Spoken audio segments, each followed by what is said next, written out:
If the men who built America's bridges, poured its concrete, and welded its steel ate better on $14 a week than most families eat on $140 today, why did we let their food disappear? A steel worker in Gary, Indiana, fed his family of 5 for 63 cents a night in 1964. A coal miner in Harlan County ate a meal in 1962 that cost 19 cents and kept him underground for 10 hours without hunger. And nobody has written the recipe down since 1971. The most common blue-collar Monday meal in Rust Belt America fed 6 people for under 40 cents from 1958 through 1969 and has never appeared on a single restaurant menu. These were not poverty meals. These were the meals of the people who built everything you live in and drive on and work inside. They deserve to be remembered by name. Subscribe before we begin. The countdown starts now. Hogmaw. The Pennsylvania Dutch stuffed pig stomach that German blue-collar families in Lancaster, Reading, and Allentown ate every Monday from 1900 through 1968, and that food writers have ignored entirely because the main ingredient makes them uncomfortable, and they are not brave enough for this particular history. A hogmaw cost 30 cents at the butcher in 1963. Today, around $3. Potatoes, bulk sausage, onion, and shredded cabbage. Total then under 70 cents. Today, under $7. Fed 6 people. You clean the hogmaw thoroughly. You stuff it with diced potatoes, crumbled sausage, chopped onion, and shredded cabbage, seasoned with salt, pepper, and caraway. You sew it closed with kitchen twine. You roast at 350 for 2 hours. The maw goes golden and taut. When you cut it open, the stuffing tumbles out, fragrant with pork fat and sweet braised cabbage. Crackling cornbread.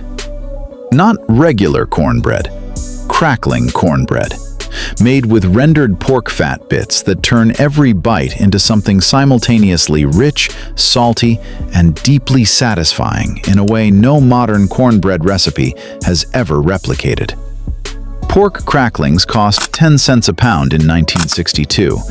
Today, around $2.49. Cornmeal, buttermilk, an egg, and baking soda. Total then under 25 cents. Today, under $4. Fed 8 people. You preheat a cast iron skillet in the oven with a spoon of lard until it smokes. You mix white cornmeal, buttermilk, egg, baking soda, salt, and cracklings into a thick batter. You pour it into the smoking skillet. You bake at 450 for 20 minutes.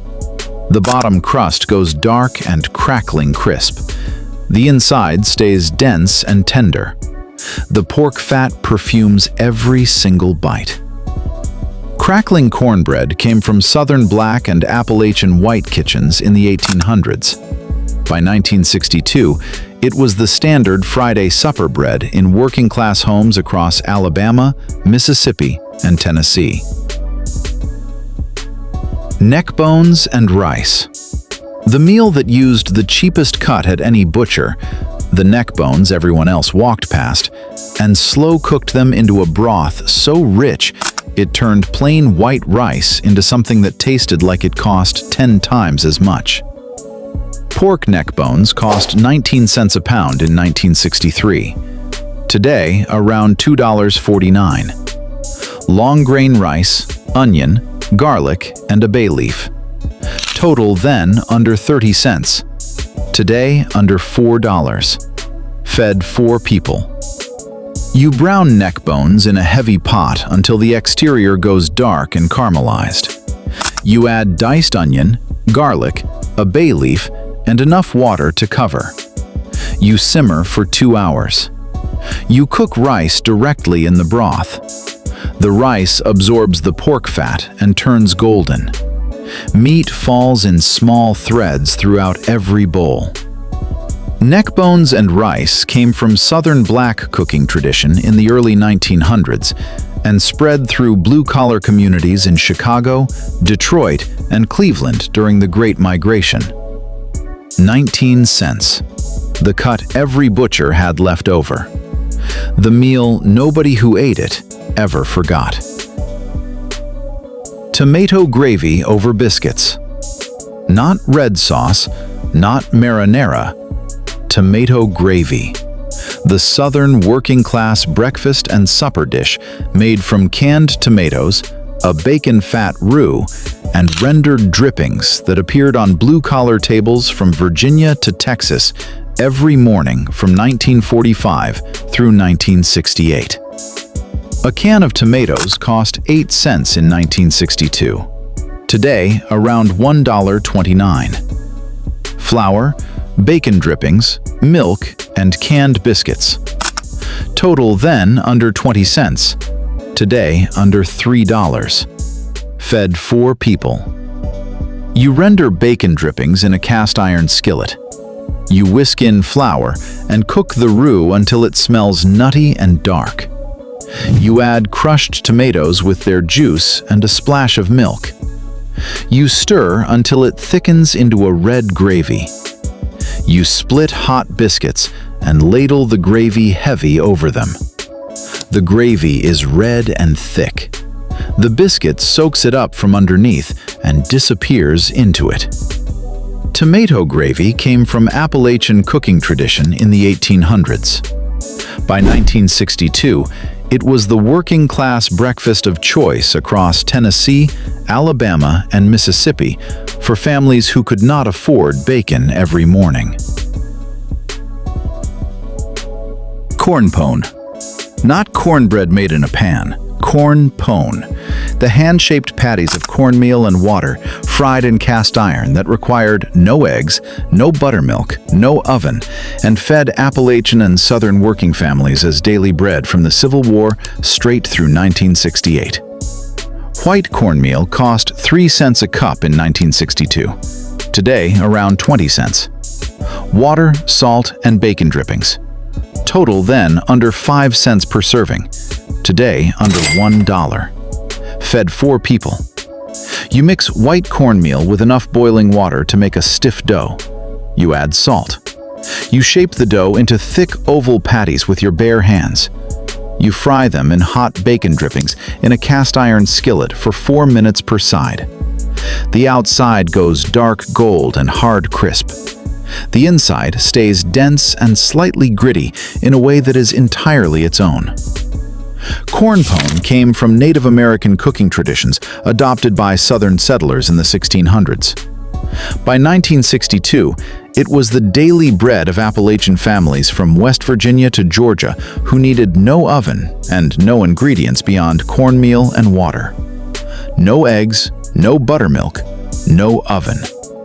The most honest bread America ever produced. Fatback and turnip greens. The meal that sustained Southern black and white working families through every hard decade. A piece of salt-cured fatback simmered with turnip greens until the pot liquor turned dark and mineral-rich, and the greens went tender enough to eat with nothing but a spoon and cornbread. Fatback cost 15 cents a pound in 1962. Today, around $1.50. A bunch of turnip greens, onion, and red pepper flakes. Total then under 25 cents. Today, under $4. Fed 4 people.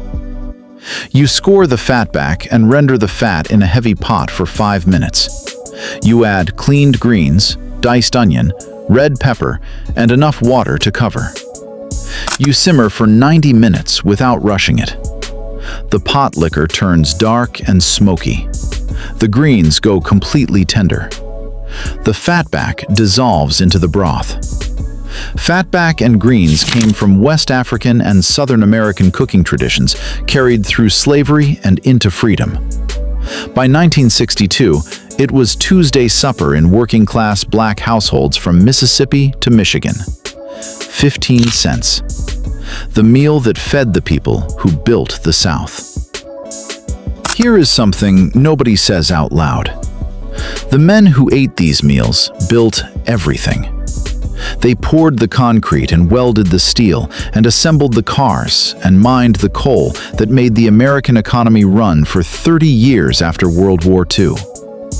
They came home at 6 p.m. with grease on their hands and calluses on their palms, and ate whatever was on the stove without rating it or photographing it or asking what was in it.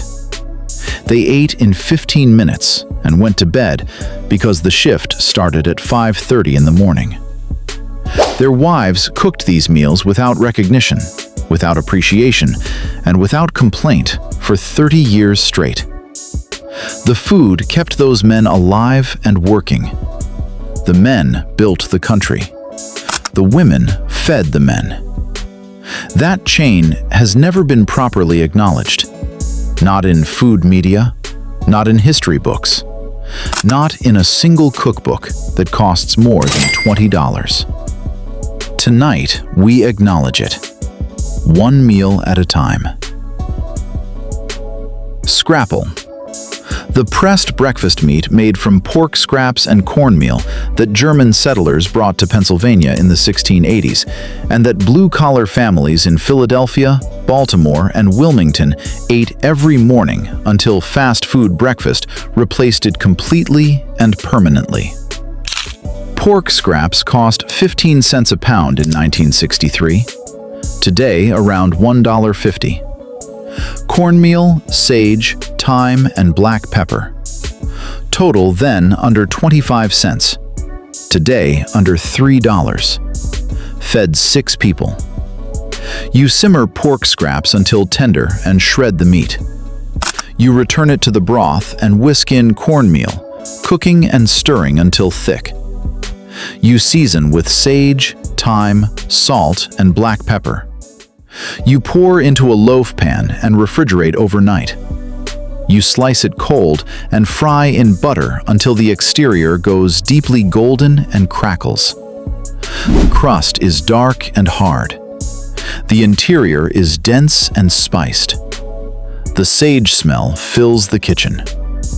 Scrapple has been made in Pennsylvania since 1680. By 1963, it was the standard blue-collar breakfast meat in Philadelphia and Wilmington. Nothing about Scrapple has changed in 340 years. Who decided a 300-year-old breakfast was beneath a modern American morning? Salt mackerel with boiled potatoes. The Friday supper of Irish, Portuguese, and Scandinavian blue-collar families in New England coastal cities. Salted fish soaked overnight to remove the brine and poached the next evening into something so deeply flavored that fresh fish of any kind bore no resemblance to it. A piece of salt mackerel cost 20 cents in 1963. Today, around $2.49. 4 russet potatoes, butter, and fresh parsley. Total then under 30 cents. Today under $4. Fed 4 people. You soak the salt mackerel in cold water overnight, changing the water twice. You poach it in fresh water for 15 minutes until it flakes. You boil potatoes until a fork slides through. You serve the fish alongside the potatoes with melted butter and fresh parsley. The fish is firm and intensely savory. The butter softens the salinity at the edges. Salt mackerel came to American blue-collar kitchens through Portuguese fishing communities in New Bedford, Irish immigrants in Boston, and Norwegian families in Portland. By 1963, it was still Friday supper in working-class New England Catholic households, coast to coast. 20 cents. The preserved fish that no fresh alternative has ever honestly competed with for depth of flavor. Strealene with pinto beans. Strealene, the salt-cured pork with alternating streaks of fat and meat that Southern cooks use to season every pot of beans from 1900 through 1970, and that produced a flavor no ham hock or bacon strip has ever fully replicated in any kitchen anywhere. Strealene cost 25 cents a pound in 1963. Today, around $3. Dried pinto beans, onion, and black pepper. Total then under 40 cents. Today, under $5. Fed 6 people. You soak pinto beans overnight and drain them. You drop Strealene, diced onion, and black pepper into the pot with the beans. You cover with water. You simmer for 3 hours until beans go creamy and the broth turns smoky and dark brown. The broth is deep and porky. The beans collapse at the edges and thicken everything around them. Strealene came from Southern American salt curing tradition in the 1700s. By 1963, it was the essential seasoning meat in working-class Southern kitchens from North Carolina to Arkansas. The beans tasted different with Strealene. Everyone who grew up eating them understands this and cannot explain it to someone who did not. Liver pudding. The South Carolina specialty that every blue-collar family in the Piedmont region ate on Saturday mornings, and that has never meaningfully crossed state lines, despite being one of the most satisfying meat preparations in American food history. Pork liver cost 20 cents a pound in 1963.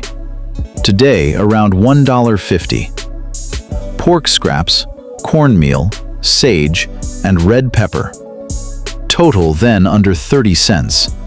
Today under $3. Fed 6 people. You boil pork liver and scraps until completely tender. You grind the cooked meat fine. You mix with the cooking broth, cornmeal, sage, salt, and red pepper until thick as porridge. You pour into loaf pans and refrigerate overnight. You slice cold and fry in a skillet until dark and crunchy on both sides. The exterior crunches. The sage and pepper hit you before the first bite. Liver pudding is a South Carolina institution with roots in German immigrant Souse-making traditions. By 1963, it was the standard Saturday breakfast meat in working-class Piedmont communities from Spartanburg to Charlotte. The rest of America missed this entirely. That is their loss. Pickled pig's feet. The jar sat on the counter of every blue-collar bar and corner store in America from 1940 through 1975. A man stopped in after his shift, bought 1 pig's foot from the jar for a dime, and called it a snack. For many families, it was considerably more than that. Pickled pig's feet cost 10 cents each in 1963. Today, around $1.50. Vinegar, salt, bay leaves, peppercorns, and red pepper flakes. Total then under 15 cents per piece. Today, under $2. You clean the feet thoroughly. You simmer in salted water with aromatics for 3 hours until the skin goes gelatinous and the bone pulls clean. You pack into jars with vinegar, bay leaves, peppercorns, and red pepper. You refrigerate for 3 days minimum. The meat is gelatinous and deeply savory. The vinegar cuts through every bite of richness. Pickled pig's feet came from German, African American, and Southern European food traditions simultaneously, and were sold in every American corner store and tavern from 1890 through 1975. A dime. A shift. The working man's snack that fed more families than anyone officially recorded. Souse meat. The pressed meatloaf made from pig's head, feet, and ears that German, African American, and Appalachian blue-collar families made every winter and ate cold on white bread with yellow mustard for a full week. Nothing wasted, everything honored. Every last bit of the animal converted into a meal. A pig's head cost 40 cents at the butcher in 1963. Today, around $5. Vinegar, sage, red pepper flakes, and garlic. Total then under 60 cents. Today, under $7. Fed 10 people for 1 week. You simmer the pig's head and feet in seasoned water for 4 hours until the meat falls freely from the bone. You remove and chop all meat fine. You reduce the broth and mix it with the meat, vinegar, sage, red pepper, and garlic. You press into loaf pans and refrigerate overnight until firm. The Souse slices cold and clean. The vinegar is sharp against the rich pork fat. Souse came from German and African American cooking traditions simultaneously. Two communities making pressed head cheese from the same cuts for the identical reason. Nothing wasted, everything eaten. Corn mush fried. The cornmeal porridge made the night before, chilled into a firm slab, sliced cold, and fried in bacon drippings the next morning until the exterior went dark and crisp. The blue-collar breakfast that fed working families across the American South and Midwest from the 1700s straight through 1965. A cup of cornmeal cost 3 cents in 1962. Today, around 20 cents. Water, salt, and bacon drippings for frying. Total then under 5 cents per serving. Today, under $1. Fed 6 people 2 meals from 1 pot. Lard biscuits. Not butter biscuits, not shortening biscuits. Lard biscuits, made with rendered pig fat that produced a flakier, more layered interior than anything butter has achieved before or since, and that disappeared when Crisco convinced America that vegetable shortening was more respectable than animal fat. A cup of lard cost 10 cents in 1962. Today, around $2. 2 cups flour, baking powder, salt, and cold buttermilk. Total then under 15 cents. Today, under $2. Made 12 biscuits. Chicken and dumplings from a spent hen. The dish that started with a hen too old to lay eggs. A bird too tough for roasting that required 4 hours of simmering to go tender, and produced a broth so deeply golden that the dumplings dropped into it became something greater than any ingredient involved. Veal Parmesan. Before chicken Parmesan dominated every Italian-American restaurant menu, Veal Parmesan was the original Friday night supper in Italian-American homes from Brooklyn to Chicago. Veal cutlets cost 89 cents a pound in 1962, today around $12. Breadcrumbs, egg, tomato sauce, and mozzarella. Total then under $1.50, today under $15. Fed 4. You pound the veal thin. You dip each cutlet in egg, then breadcrumbs. You fry in olive oil until golden. You lay in a baking dish. Spoon tomato sauce over each one, and top with mozzarella. You bake at 375 for 15 minutes. The cheese melts and bubbles. The veal goes tender under the sauce. Veal Parmesan came from Southern Italian immigrant kitchens in New York in the early 1900s. By 1962, it appeared in better homes and gardens as a standard American supper. Chicken replaced veal when prices shifted in the 1970s. The original has never tasted the same since. Ham and scalloped potatoes. Every church cookbook printed between 1955 and 1970 had this dish. It was the supper that used leftover Easter ham and turned it into something better than the original Sunday meal. A ham steak cost 69 cents a pound in 1963. Today, around $5. 4 potatoes, butter, flour, milk, and onion. Total then under $1.25. Today, under $8. Fed 6. You slice potatoes thin. You make a white sauce with butter, flour, and milk. You layer potatoes, diced ham, and sliced onion in a buttered baking dish. You pour white sauce over everything. You bake covered at 350 for 45 minutes, then uncovered 15 more. The potatoes go tender and creamy. The ham goes salty and soft throughout. Ham and scalloped potatoes appeared in the 1943 Joy of Cooking and every Midwestern community cookbook between 1950 and 1970. For a family using Easter leftovers on Monday, this made Monday worth having. Pork chops with apple and onion. This combination, pork, apple, onion, is one of the oldest flavor marriages in American cooking.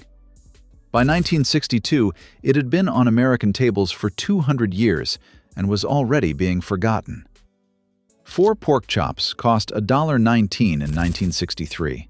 Today, around $6.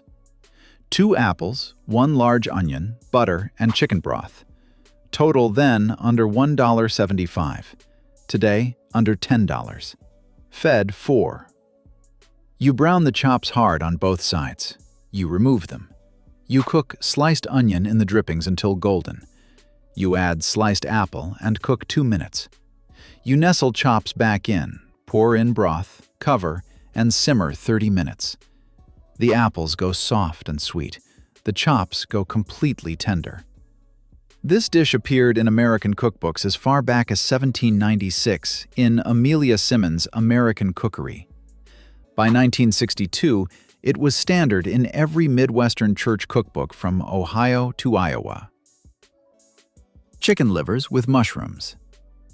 Before the food industry convinced America that organ meat was beneath them, chicken livers with mushrooms on toast was a respected Tuesday supper in working-class homes from New York to San Francisco.